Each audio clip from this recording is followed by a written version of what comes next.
Jacobo Grinberg, mexicano del 46, doctor en Ciencias Fisiológicas por la Universidad Autónoma de México, profesor titular de Psicología en la misma universidad, director general del Instituto Nacional para el Estudio de la Conciencia de México y autor de 36 libros. Casi deberíamos decir 37 porque está a punto de aparecer, tenemos allí la portada, Pachita, un libro sobre el chamanismo mexicano. Este programa nace de una comida, tú lo sabes también como yo. Era una comida en el curso de la cual nos contaste a mí, a Félix Gracia, a Luis Maggi, a José Antonio Campoy, a Isidro Palacios y a algún otro miembro de la redacción de la revista Más Allá y también de la tertulia de El Mundo por Montera, nos contaste, decía, el experimento culminado con éxito que poco tiempo antes, y a propósito de los modos y maneras de la comunicación directa, sin intervención del lenguaje entre cerebros, habíais llevado a cabo en México. ¿Podrías explicar ese experimento y sus consecuencias al resto de los contertulios y a todos nuestros espectadores? ¿Cómo no? Bueno, el experimento lo que intentó fue ver si existían interacciones directas cerebro a cerebro. Como tú dijiste, sin el uso de la palabra, sin el uso de movimientos, sin el uso de sonidos. Entonces lo que hicimos fue construir una cámara sonoamortiguada. Esto es una cámara que amortigua la entrada del sonido del exterior, una cámara también visualmente opaca. Trabajamos a oscuras totalmente y electromagnéticamente aislada, de tal forma que impide la entrada de ondas electromagnéticas. En esta cámara invitamos a una serie de parejas, siempre trabajábamos con parejas, a sentarse cómodamente, cerrar los ojos, no hablar, no tocarse, y en esta situación de ausencia de estimulación, lo único que existía era la presencia del uno y del otro. Más tarde o más temprano, lo que estas dos gentes empezaban a sentir era precisamente esto, la presencia del uno y del otro, hasta que llegó un momento en el que la sensación de la mayoría de ellos era que estaban en contacto directo. Un poco difícil definir, ¿no?, lo que sería el contacto directo. Se sentían uno al otro, sin necesidad de utilizar lenguaje.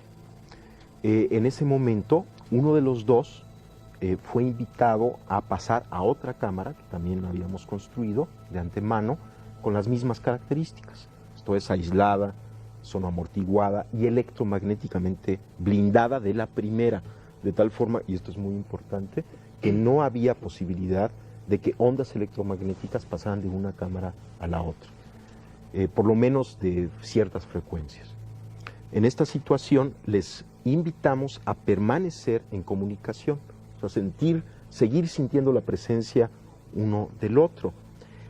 El que se quedó en la cámara original fue estimulado, se le aplicaron una serie de destellos y registrada su actividad provocada ante los destellos, lo que llamamos un potencial provocado. Un potencial provocado, pues, es la respuesta de la corteza ante el estímulo, es una respuesta muy conocida. Y simultáneamente estábamos registrando la actividad cerebral de la otra persona que no fue estimulada, que no sabía que su compañero estaba siendo estimulado, y lo que observamos es que cuando aparecía un potencial provocado en la persona estimulada, en la otra persona también aparecía un potencial que era sincrónico con la aparición del estímulo, con la presentación del estímulo. A esto le llamamos potencial transferido o potencial de transferencia, y lo que está indicando es que un cerebro de alguna forma estableció contacto con el otro cerebro en forma directa, y lo que le sucedió al primer cerebro tuvo repercusión en el segundo cerebro, sin que necesariamente mediara la conciencia. Por lo menos en nuestros sujetos, al preguntarles, por ejemplo, a aquellos que habían tenido su potencial transferido, ¿sentiste algo? ¿Supiste lo que pasó con tu compañero? Decían, bueno, creo que algo sucedió, pero no estoy seguro. O sea, no había necesidad de que el evento fuera consciente para que sucediera, para que el cerebro lo registrase. Ahora, ¿qué consecuencias? ¿Cuáles?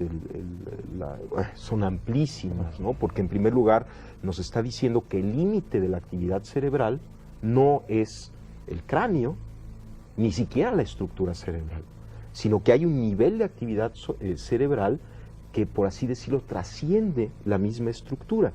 Y esto se puede explicar de muchas formas, como dijo antes el profesor Delgado. Lo importante en el cerebro son las interacciones interneuronales. Esto es lo que da la inteligencia, lo que da la capacidad cognitiva, etcétera, etcétera. Se puede asumir que como resultado de una serie enorme de interacciones entre los elementos neuronales, se creen campos de interacciones. Y estos campos de interacciones, que nosotros les llamamos los campos neuronales, puedan no estar, y de acuerdo a nuestro experimento, limitados por la estructura cerebral, sino que afecten la estructura del espacio y sean medios de transmisión de cerebro a cerebro.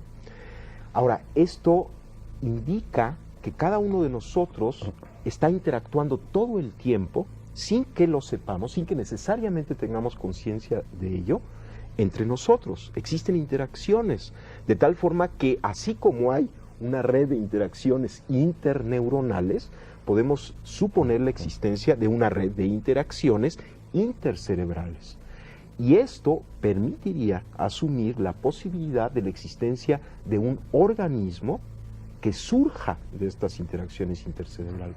Un organismo, ¿qué quiere decir un organismo? Un nivel de actividad que nos trascienda como individuos, del cual formamos parte y muy probablemente el que nos está afectando y estamos afectando.